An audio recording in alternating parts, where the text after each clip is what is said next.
Hi everybody, my name is Alexander and I use Zabbix.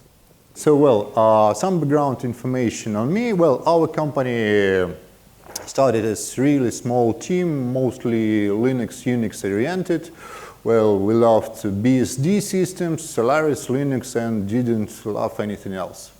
Yes, well, it was a small team. A long time ago, when hardware was expensive, computing resources were even more expensive, and running a web application that requires more than a gigabyte of memory was pure nonsense. Yeah, and everything was quite slow those days. So basically, in the beginning, we almost didn't use any monitoring at all. We had some accident installation of fping, a couple of scripts, and it was enough just to monitor that few servers are online and, well, what was behind the corporate routers and firewalls, well, it wasn't our problem, we didn't care about that.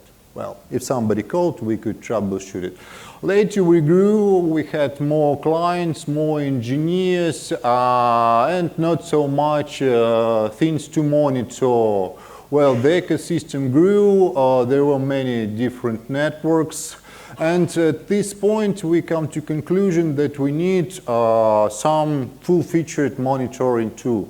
Those days we decided to go with Nagios, mostly because it was simple, it was a Unix way, and we know how to add some crutch in case of emergency. We thought about Zabbix, but we didn't go with that because it looked for us too monolithic and not so customizable. For a few years, well, for a year or even less, we used Microsoft Operation Manager. Well, we didn't like it at all, so finally we switched totally to Nagios. Well, in the beginning it was a simple installation with a couple of configuration files, manually edited, manually reloaded engine, and everything was done manually because, well, each new server, each new hardware item was an event, and we were glad to prepare it and make it run for a long, long time. There was some small evolution. We added some plugins, experimented with agents and graphs and additional tools.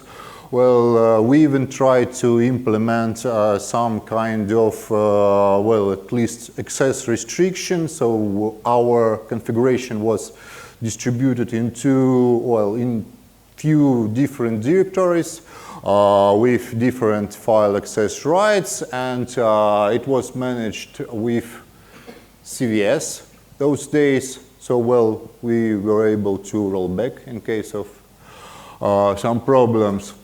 We continued to grow. Well, we had quite a lot of different clients, very different, well, ranging from insurance companies, universities, hosting companies, well, a lot of different infrastructures and environments to maintain. And we really needed some really normal monitoring. We started our search. Well, our main requirements were decent access control. So part of our engineers could see one part of infrastructure, the other one the other part of infrastructure, but we needed a single central management center. We needed,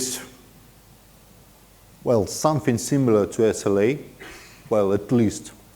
And we needed some kind of automation and well, possibility to manage that with web interface or in other way without direct configuration file editing, because, well, not all of our engineers were so experienced to manage it by hand.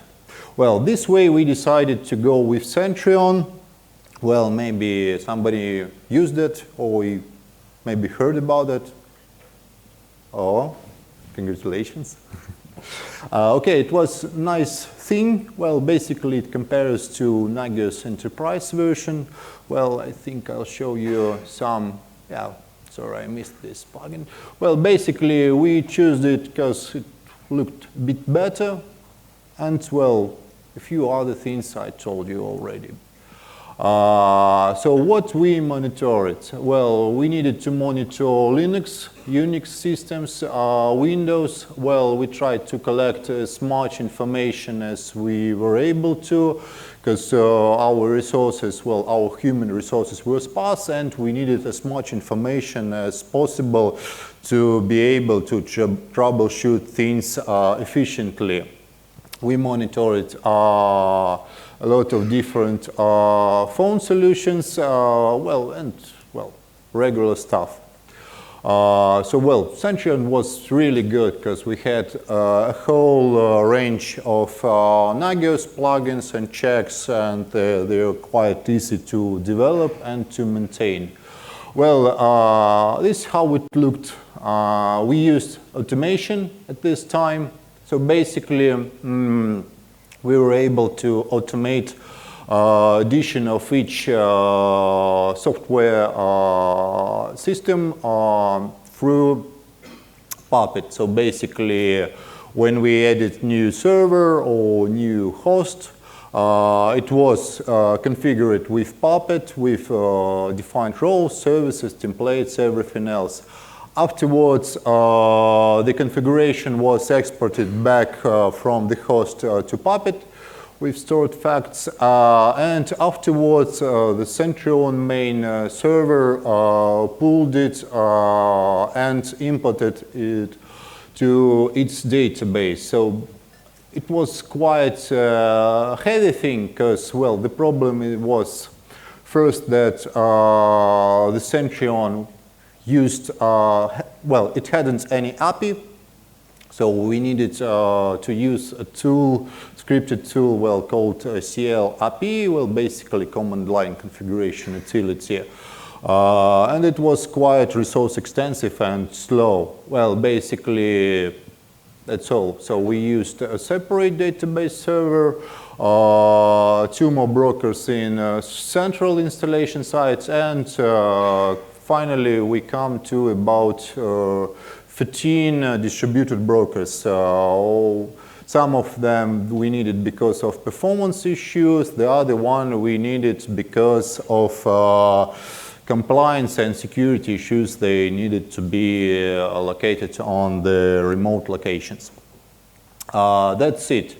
What problems we experienced those days? The main problem was management, because the workflow was really sluggish. Because first we needed to monitor, first we needed to configure the host.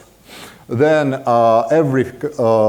each element of the configuration should be done with this orchestration solution. Basically, we needed to pull everything about the host from Puppet with Puppet checks, Puppet facts, and afterwards we needed to store that in our database. And it was really a slow process considering the amount of servers we managed. It was more than 1,000. You can imagine how much time it takes to process all the facts and compare it with the central monitoring database. It took really a lot of time. So, well, one day we noticed that it takes almost, it's never-ending task. It finishes and starts again. We experienced a lot of performance problems because we were not able to run trusted agents, or they had too limited functionality.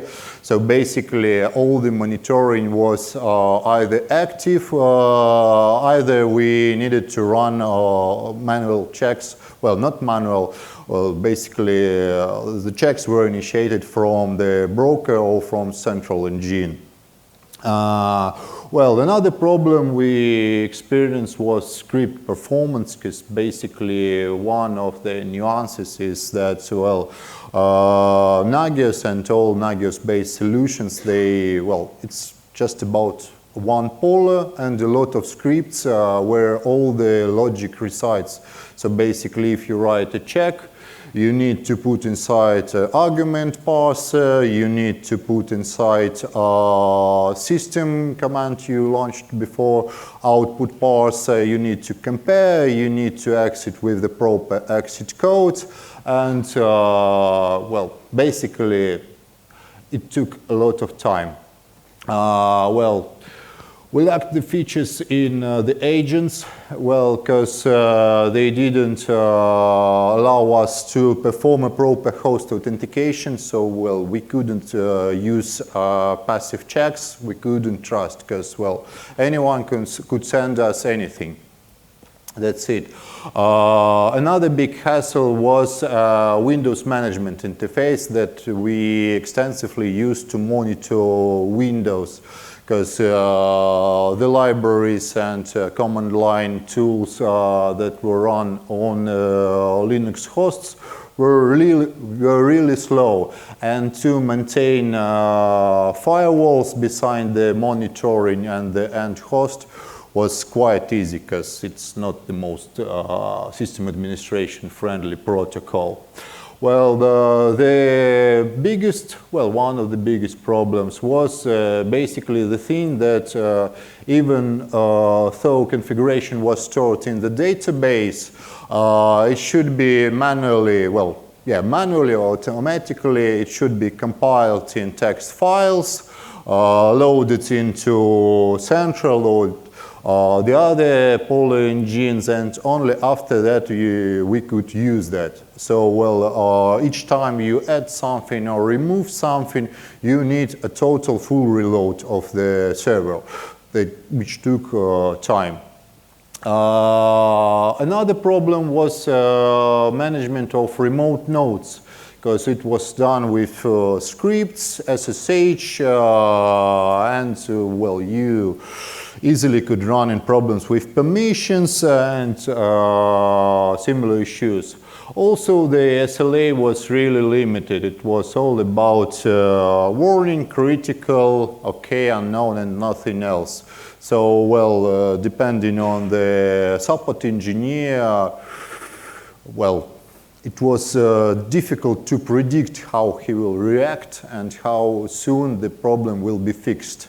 Because for someone, warning is almost the same as critical. For the other one, instead, critical is not a big problem, because, well, critically low disk space is not such a big problem as, for example, that Apache process.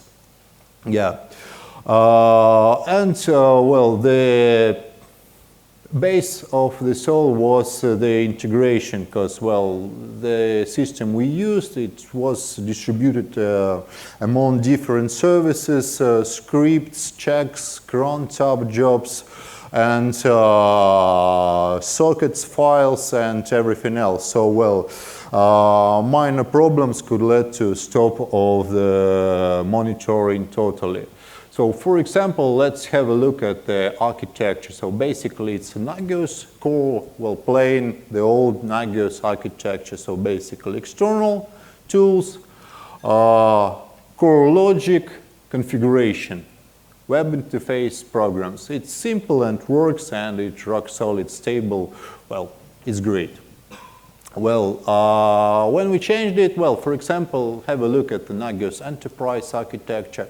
So basically, things become more complicated. So you see NDO utils, Nagios SQL, different databases, and, well, a lot of different things that should work seamlessly together. But, you know, the more elements we have, well, the more reasons for this not to work properly. So here is our case, well, the Sentry one. So here we see how it worked and how many things should be up and running together. So, well, we see separate, just a second. So you see here remote pollers, that run their own set of plugins that should be distributed, their own logs that they ship to the central server, and performance data that also is shipped to the central server. And another instance of NDO utils that processing and piping it to the central NDO 2DB engine. Basically, then it goes to SQL, things from here go to logs performance data that is in its turn is processed with cron jobs by send storage daemon, and which in its turn pipes it into SQL and RRD. And basically in the web interface you get information from few different sources, from the Nagios engine, from RRD tools, from SQL database, and of course, well, there were a lot of different issues with this configuration, but well, we didn't see anything better, and at least it worked. And it was easy customizable, so we could add something here, we could add something there, and well, basically fine-tune it to our needs. Okay, so well, what we used most extensively was Clappy. It's a command line tool to manage this. It was fed by the data from our Puppet configuration database. In its turn, it produced new hosts or removed old hosts. And basically, it was really sluggish. Yeah, because, well, we needed to reload it almost each few minutes. So when we run into performance issues, we moved the reload period to 1 hour, 2 hours, and basically one day we come to a state when our monitoring was never up to date with the real life. And it also is not so pleasant. So here you can have a look at the issues we experienced, because, well, it was system administrator continuous. So, well, sometimes we felt that we spent more time on monitoring than on the actual work. So, well, you can see here how it looked from the system point of view. Here is one of our server, and here you can have a look at how often we needed to update and reload the configuration. Because, well, basically we needed to track interfaces on this server, and they changed quite often. And it couldn't be automated. So, well, few words about agents and checks we used. So as you can see, well, the other problem we experienced that we needed to pass quite a lot of information to the check that had to be run on the remote hosts, and well, it's not the best idea was to put the part of application logic, well, business logic that decides if it's okay or if it's not, to the script that is run on the remote hosts. Because basically, well, you can see how much duplicated information, and also, well, the features we could use were limited to macros. So basically, either you create checks that almost totally consist of macros, either you need to duplicate a lot of services. Basically, we used, for example, check disk rootfs, check disk varfs, check disk tmpfs, and well, a lot of duplicated logic, well, totally unnecessary. Another problem was that we needed to pass hard-coded values, either percent, either absolute, to the checks that were on those hosts. And it was also a big problem because we couldn't dynamically choose what we need to use. For example, we have a warning on for example, 10% of free disk space left on disk var, but there are different cases. For example, if this disk is 100 gigabytes big, or if this disk is, for example, 5 terabytes big, well, 10% was a major issue, and we needed to add a lot more different additional checks and services and macros. And we tried to move it out to the end scripts, but it was a lot of work that was never finished. So, well, the main problems we saw in Nagios finally. So, well, the logic is in script. Nothing is centralized. So basically, what you manage is just a polar engine that runs scripts and processes results. Well, from one point of view, it's good, but in big installations, it's a nightmare. Well, basically, nothing is built in. Well, first, this was the reason why we had chosen the Nagios over the Zabbix and other systems, because we wanted to be able to change something if we want to. Because, well, Zabbix is too monolithic. It's a single application, and it's easy to get inside and add something. Well, nowadays it's easier, and we appreciated it really. But those days it wasn't suitable. Another problem that we see clearly right now is that all the logic all the checks are inside the scripts. Because, well, comparing to Zabbix that have all the basic auth monitoring features built into agents, Nagios doesn't have anything built in. And it also a big performance loss. Another problem we faced was authentication that didn't permit us to distribute system check load on the end host, so we had to run quite fat servers to run all the scripts centralized. Well, another problem were agents also. Well, basically everything was limited to check and T and check and RPE. In case of Linux, which are basically the things that listen and run scripts and returns the comment output back to the central host. And also another problem was that service history also had to be tracked on the script level. We couldn't check what was 5 minutes ago, 10 minutes ago, yesterday. Well, we needed to keep the history in separate files across all the servers, and it wasn't reliable because sooner or later, well, for example, TMPFS is wiped and server is rebooted and the results are broken, and we got another unnecessary unknown or warning or critical state. Well, the performance, well, we tried to work around performance issues, but basically it was quite difficult because, well, each script had to process arguments. Each script had to include a separate block with exit codes, and all of them were written in interpreted languages like Perl, Python, and whatever.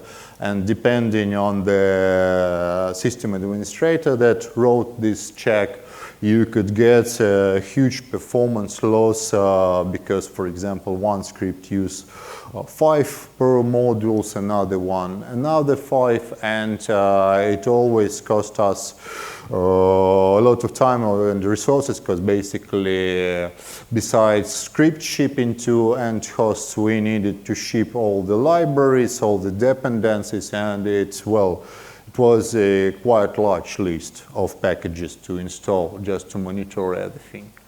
So another big problem was SLA because we had basically 3 states and flapping, which is quite useless as I see because, well, it should be either critical, either warning, but not flapping because, well, it also doesn't fit really well. It's There is no such state like works or not works.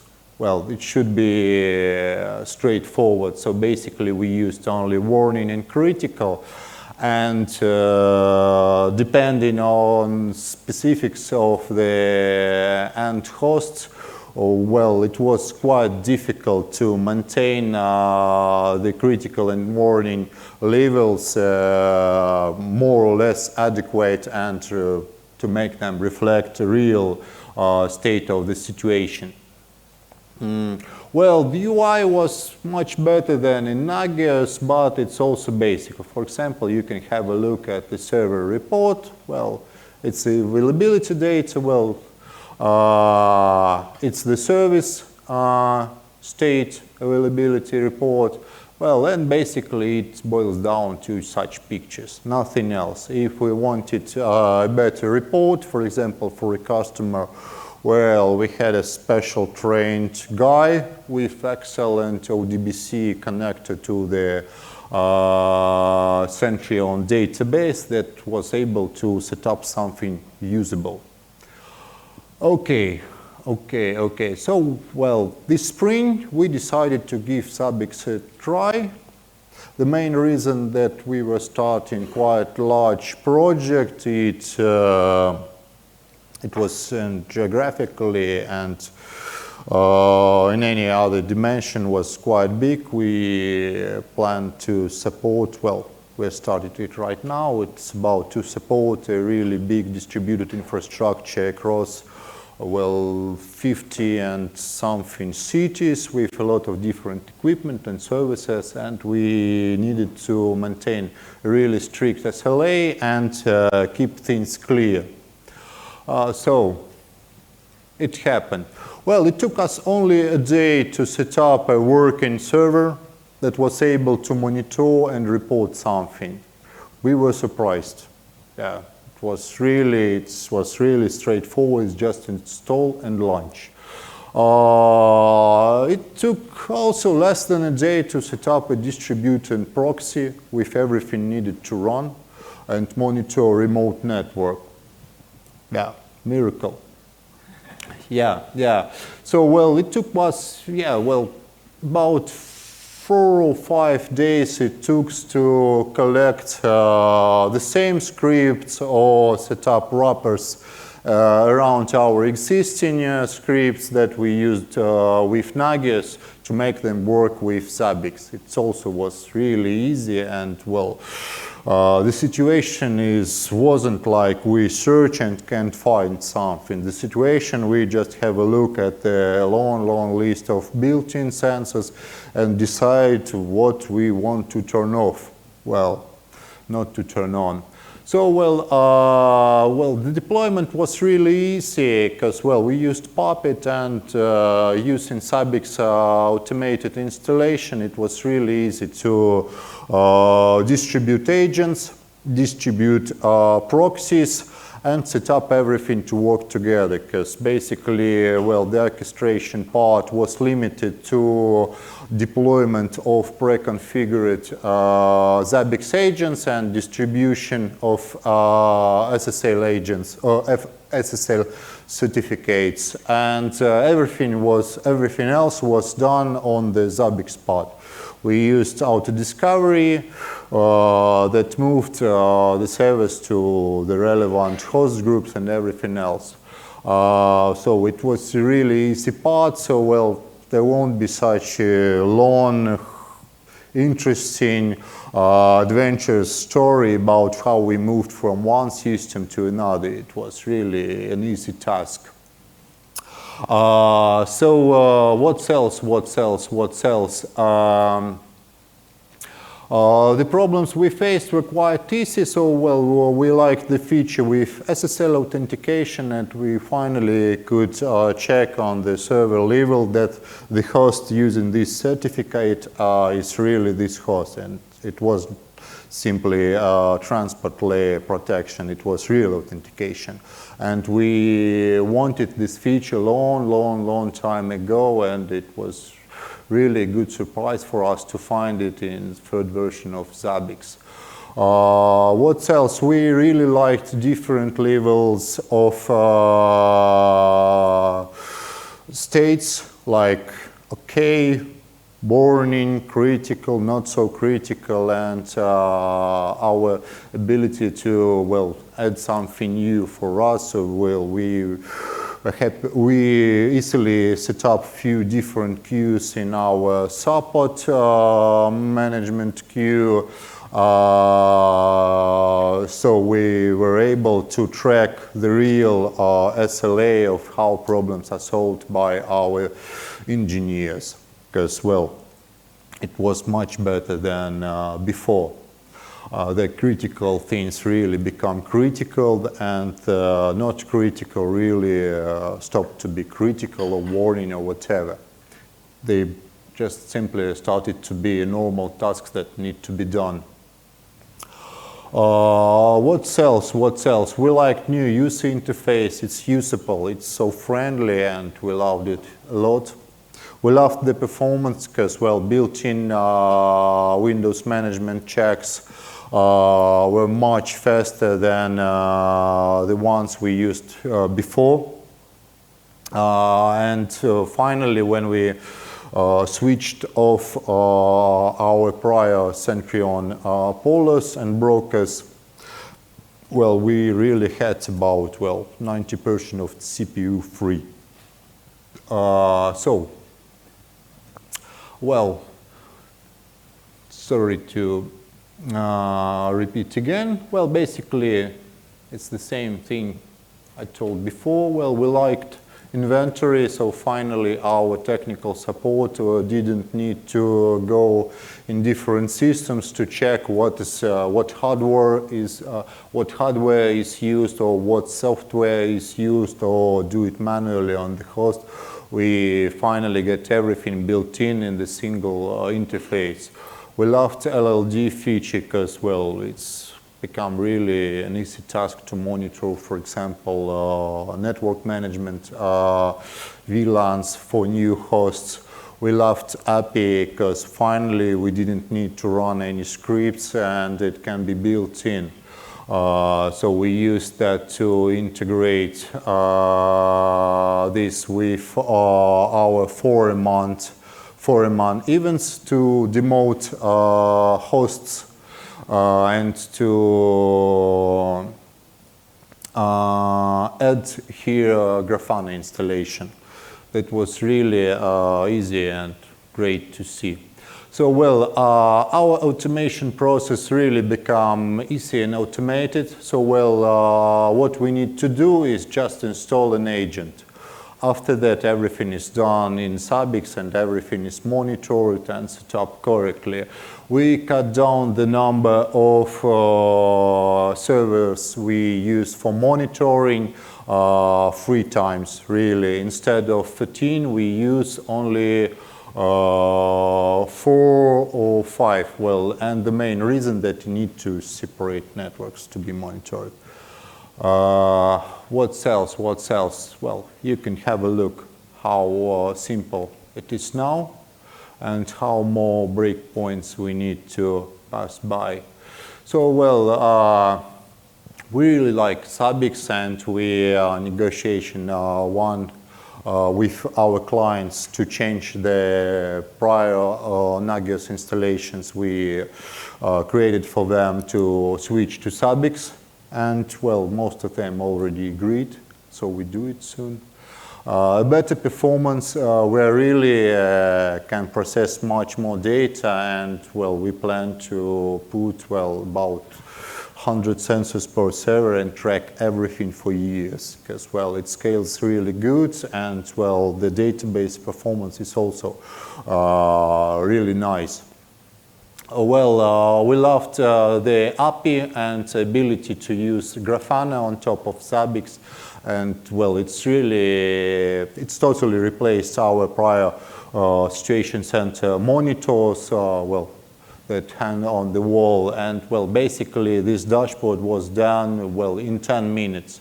It reflects the state of our cloud installation, well, the number of nodes, average uptime, amount of virtual machines running, average CPU, average free memory, input-output, network input-output, everything is easy to understand, easy to view, and easy to track.